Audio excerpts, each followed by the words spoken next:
What's up, YouTube? Midwest 2 review here, back again. My voice is kind of shot today, so I apologize in advance for that. Went riding on the old hog yesterday, and man, it was cold here in the Midwest. It was actually warmer yesterday, I guess, than what it's been. It was like 52, but by the time we got done, it was in the 40s, and that cold air just got my throat. And yeah, I got the sore throat going on. Been fighting it, but you know, how many other times you get to ride your motorcycle in November, especially if you live in Indiana. So, but that's not what this video is about. It's about long pattern double box end wrenches. Shout out to Ulsa Tools, who sent me this set here. This is their long extractor wrenches, metric 7-piece. Heavy duty chrome vanadium steel, which is standard pretty much. Designed for rounded nuts and bolts. And obviously the chrome protects the integrity of the wrench, making it corrosion resistant. You get 6, 7, 8, 9, 10, 11, 12, 13, 14, 15, 16, 17, 18, 19. So essentially 6 through 19. This is the metric set, as I said, and I just got this set today, so I've got virtually no mileage on it. So I just want to be clear and transparent about that. But I still wanted to just do a quick little video to showcase these wrenches. I wanted these because every once and again, given that I like to work on old Chevys here in the Midwest, anything in the Midwest will rust. It doesn't matter if it's a tractor or a truck or a car, whatever it is, if it's outside, it gets exposed to the elements and salt on our roads, it will rust over time. And so these wrenches are designed to combat that, and they have that, those, I guess, cuts in them, or that fluting profile, that when you engage, you are essentially cutting into the bolt in a way. You're increasing your contact zone, and therefore you're putting more force into the fastener to help get it off. Now, one thing I want to make sure I point this out before we go any further is that these wrenches will damage the fastener. They will also round off even more on the bolt if it's a cheaper metal. Everybody's gotten tools from overseas, offshore. You guys can name your continent and you'll know. But they've, you know, you get these bolts and stuff like that, and they're cheap metal. They're very low quality steel. And if they're so happen to get rusted on there and you put one of these wrenches on there, there's a higher probability that these things are going to chew right through them.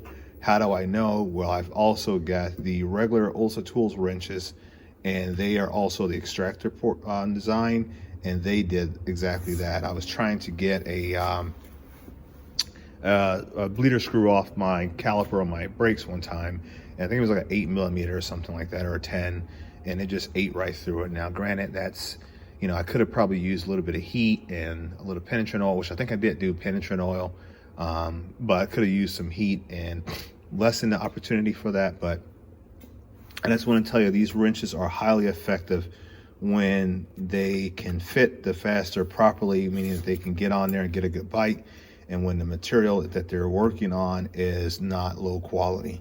So the higher the quality, still like a grade A bolt, these things work great, because once it deforms enough of the material, it doesn't deform any further, and thus it will spin it off with a little bit of persuasion, meaning penetrant oil and heat. Now, always remember, you're going to need those two elements in addition to any type of extractor tool. Doesn't matter if it's a wrench or a plier or a socket, you still need to add heat, especially here in the Midwest. Maybe not you boys out there in the Midwest or the West Coast and the Southwest or whatever. You guys may not need to use that, but here in the good old Rust Belt, we do. But these are going to come handy. I like to go to the junkyards. I'm all about saving money. So I like to build my trucks and my cars, and I like to use salvage yard parts. And so a lot of times the fasteners are a little bit rusted, or maybe the person who put on the part that I need didn't do a very good job. So having a set of extractor wrenches is ideal. So like I said, shout out to Ulsa Tools for sending those to me. Very happy to have them. And we hopefully will get a chance to, I don't know how much we're going to be doing here in the winter. The winter months are tough here because, you know, you have to, essentially you're telling yourself like, hey, I need to go get a part, and it's imperative that I have that part. Otherwise, if you're like, I may or may not get around to doing something, your chances are you're not going to be going to a salvage yard pulling parts in like 10-degree weather. Just saying, that's just the way it is. And not necessarily in terms of comparison, but long pattern wrenches in general. I also have, which I featured on my channel before, I also have some other sets. Like I said, I'm not trying to compare these because they're not the same function, so I'm not going to compare the Ulsa to the Caprice. These are your traditional long pattern type wrenches here. You know, I talked about the beam profile of these here and what I liked about them. May not be for you, but these are the traditional offset wrenches here. 0-degree offset wrenches, I guess. And yeah, these are metric set. These are for your normal jobs that don't require still requires a high degree of leverage, but doesn't require a extracting function. I've also got some easy red wrenches as well. These are ratcheting. You notice that these other ones are not ratcheting. These are ratcheting. I got a small little set. I think I go up to like 18 or 19 in these as well. And I had some SKs. I got these easy reds for like dirt cheap, so got a set of those. These come in handy as well. They're not, I would not use these for breaking fasteners free, as we all know. I would use something like a what they call a static wrench, meaning that it doesn't have any type of moving parts. These are what I refer to as a dynamic wrench because it has a moving component to it. These are static, these are dynamic. Another type of static, another brand is my Snap-on stuff here as well. These I have two sets of these actually. Goes up, both sets go all the way up to 20. I think one goes up to 19, the other one goes up to 20. There's your part number for these guys here. Really nice wrenches, of course. Like I said, I did compare these to the Capri wrenches. In terms of fit and polish, I think that the Capris are better in my opinion. I like the chrome, I like the profile of the beam. I'm not so big on the rounded profile, just how I like it. It's just a personal preference, and we're all entitled to that. If you are indeed interested in getting yourself some of these extractor wrenches, I would encourage you to, let me see what the part number is on them. I don't think I even looked that up today when I got them. I just got them like maybe an hour ago. Where is it? Man, they don't make it easy with the part number, do they? Oh, there we go. Your part number is 1377. Go to ulsatools.com. There's all the information you need on them. Just go get yourself a set of these. I don't think they're very expensive. I don't know the cost. I'll put a link to these on my video when I drop this video.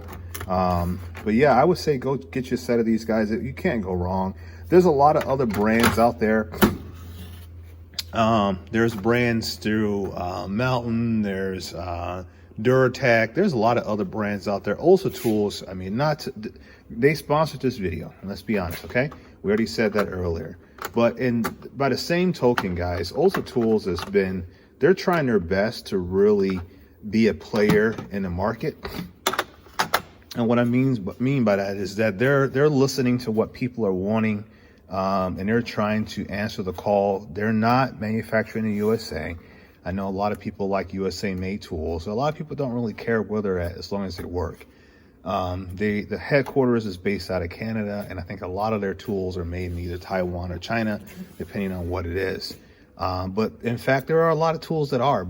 Snap-on and Mac and Matco all sell tools that are made offshore. Just what quality standard are they made to, and what types of materials and all of that. Sorry, I'm losing my voice again. You guys know that I have a partnership with Ulsa, so it is what it is. I have their Ulsa tool socket organizers, which I'm still using. They're starting to grow on me more and more. I did help design these, And what I mean they're starting to grow on me is that I had to get rid of all my other socket organizers. And it was, you know how that is. It's like, it's a big thing to remove all your organizers and reconfigure your socket drawer, because you get used to things being where they are. So they're starting to grow on me in the sense that now I know where things are at. I know where to go grab a socket at. I know, you know, the placement of everything. So in terms of functionality, man, they work great. I mean, I showed you guys, I demonstrated how effective they are at holding sockets, not only in their standardized profile or configuration, but if you flip these things upside down, they don't fall out. And I tested 3/8 and 1/2 inch drive, and they work phenomenally well. So if you're interested in some of those, I encourage you to check them out. I did get rid of all my Hansen trays. My Hansen trays are somewhere on my shelf, so if anybody's interested in some Hansen trays, hit me up. I'll sell them to you for a dirt cheap price. So sorry, my voice is going out. Yeah, so I would say, you know, give them a shot. They got great tools. They got some stuff that is priced well, and it's priced well in the sense that other tools that are manufactured from the same materials, the same locations, geographic locations, also tools is priced very competitively.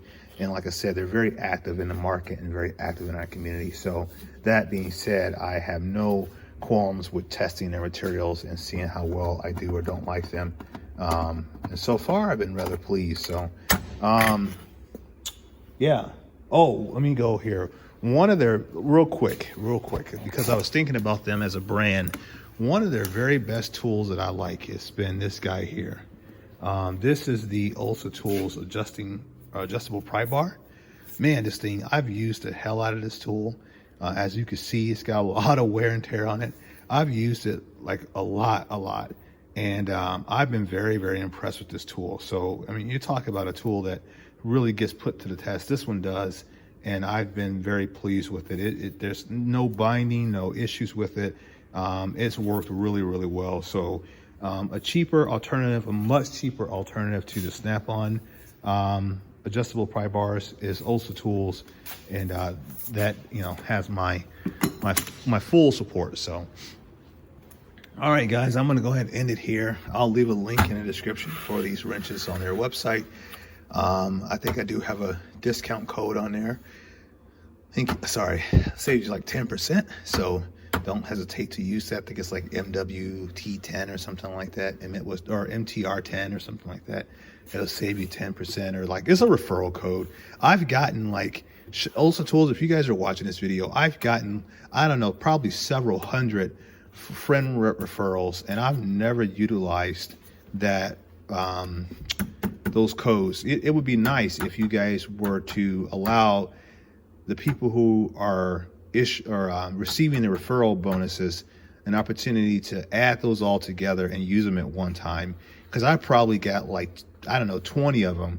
So that's like $200 that I could buy a single set of tools with at one time, versus buying a single set of tools and then using 10% here, 10% there. Allow us content creators to use the referral bonus, the bonuses all at one time. That would be a really cool thing to do. All right, I'm out of here, guys. I will catch you in the next one. It's time to go inside the house and get some tea, because I am losing my voice. So, all right, guys, catch you in the next one. Peace.